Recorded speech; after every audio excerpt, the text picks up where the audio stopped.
Welcome back to Pidini Doing Stuff and Filming It. Product review time again. I like these. Today we're going to be taking a look at a frying pan.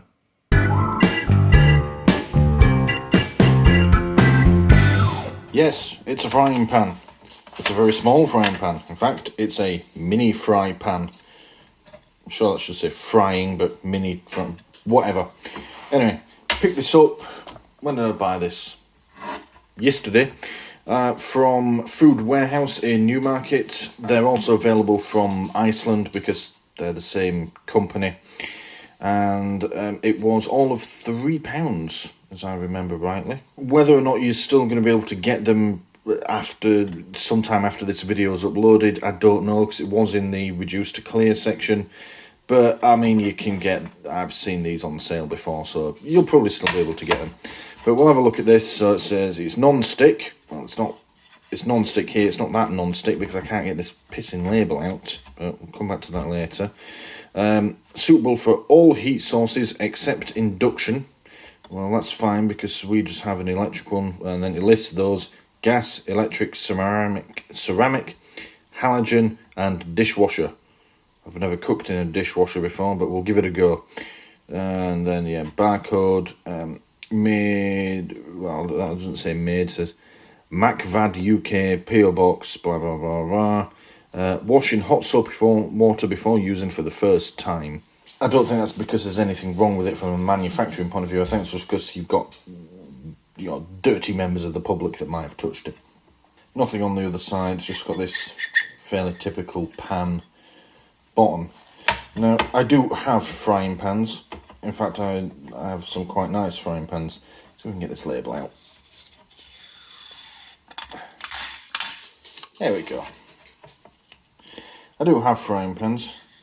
That's quite nice non-stick. We'll give it a clean before we do it, just to make sure we've got the glue out as well. But that's actually quite a nice non-stick. Fair play on that. And plastic handle, fairly, I mean, it's a tiny pan, so the handle isn't very big either. But that's perfectly reasonably sized for it. Perfectly proportioned pan. Can't complain about that.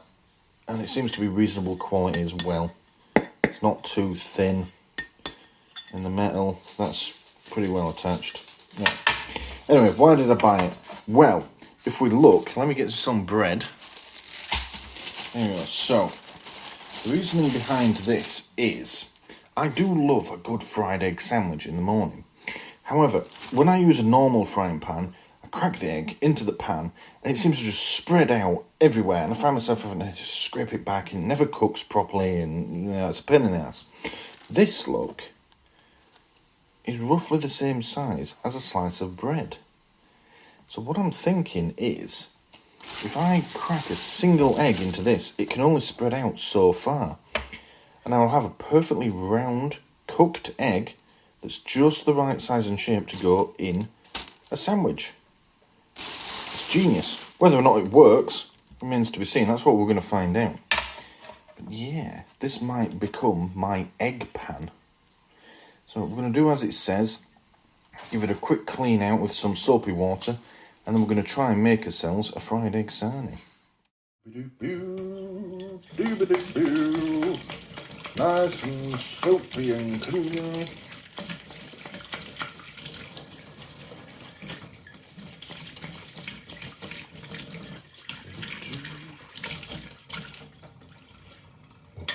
There we go.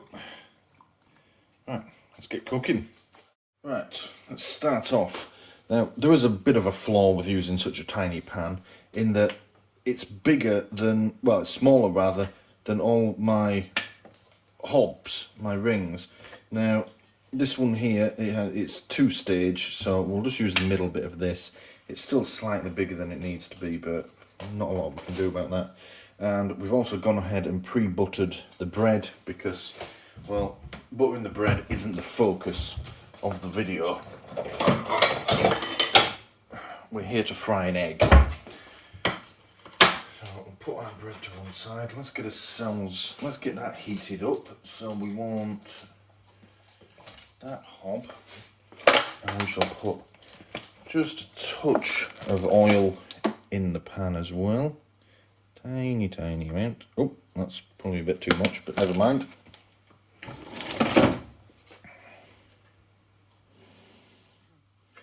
Yeah, see what I mean? Just about covers it. Let's get ourselves an egg. You can tell when your oil is up to temperature because it goes from being this thick stuff that's rolling around and becomes, the viscosity drops right off. It's almost like water, and then you're ready to cook.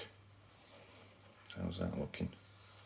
See what I mean? That's rolling around a lot faster in there now. Right, that's it, that's ready to go.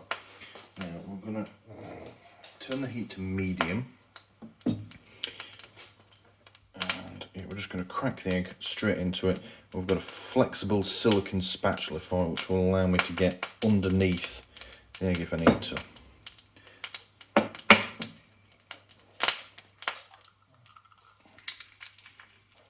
we go. We're just going to let that cook. It's done, I mean, the yolks run to one side, but not a lot I can do about that. But it has done exactly what I wanted it to do. It's gone to that shape. Look at that. So we'll leave that on a medium heat and let it cook and see how well this works. Now, should I time lapse through the cooking phase, or should I just let you watch it? Then we'll time lapse it. This could take a while.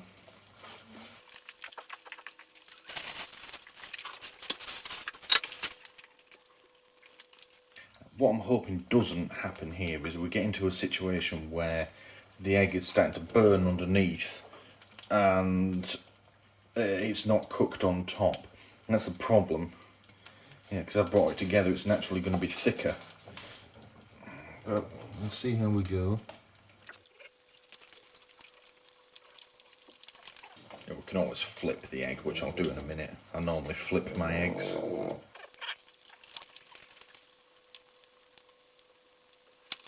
Look at that. The non-stick's certainly working, look.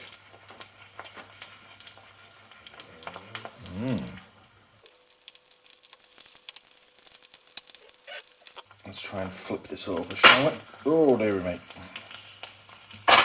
Oh, it's spitting at me. He's spitting! He's spitting! Everybody in! Everybody inside! He's spitting! Right, whoop. There we go.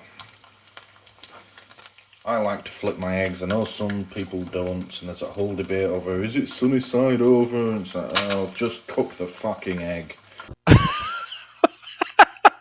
What the hell is he talking about?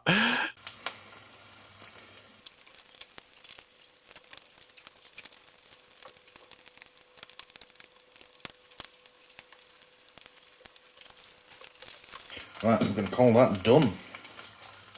So,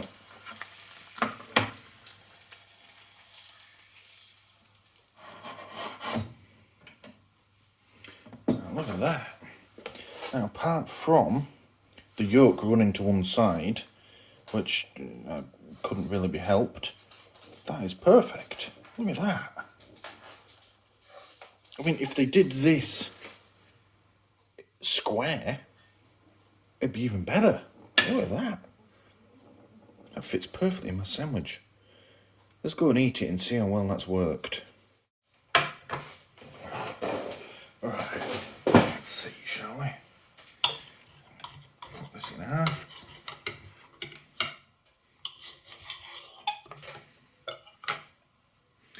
There we go, so I've maybe overdone the yolk a bit, but that's still quite good. Let's try it.